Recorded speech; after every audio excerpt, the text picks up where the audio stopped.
En este video vamos a ver las diferentes opciones que tiene un país para manejar su tipo de cambio.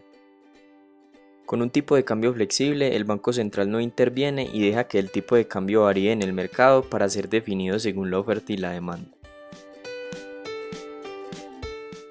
En el capítulo pasado vimos cómo puede variar el tipo de cambio. Para este caso, con un tipo de cambio fijo, el Banco Central interviene en el mercado para evitar las variaciones y mantenerlo constante. Supongamos que en México el tipo de cambio tiende a subir por la apreciación del peso mexicano. Entonces el Banco Central de México procede a devaluarlo por medio de la compra de dólares con pesos mexicanos. Estos dólares van a las reservas internacionales y los pesos mexicanos quedan en el mercado. De esta manera, este exceso de moneda hace bajar su valor para evitar que el tipo de cambio suba y poder mantenerlo fijo.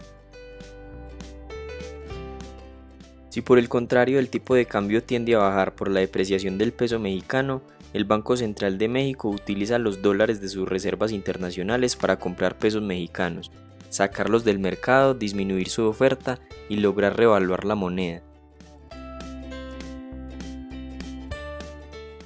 Y así se logra evitar la caída del tipo de cambio y poder mantenerlo fijo. Y por último hay un tipo de cambio mixto entre fijo y flexible.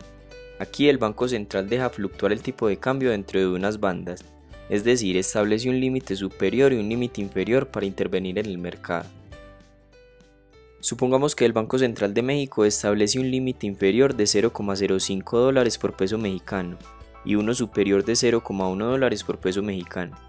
Si el tipo de cambio se acerca al límite superior en un punto como el A, el banco aumenta la oferta de peso mexicano para devaluarlo y provocar una caída en el tipo de cambio.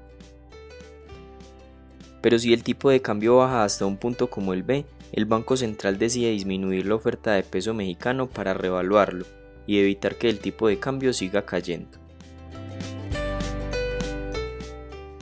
Espero que el video te haya sido útil y te recomiendo ver el capítulo anterior para comprender mejor este tema.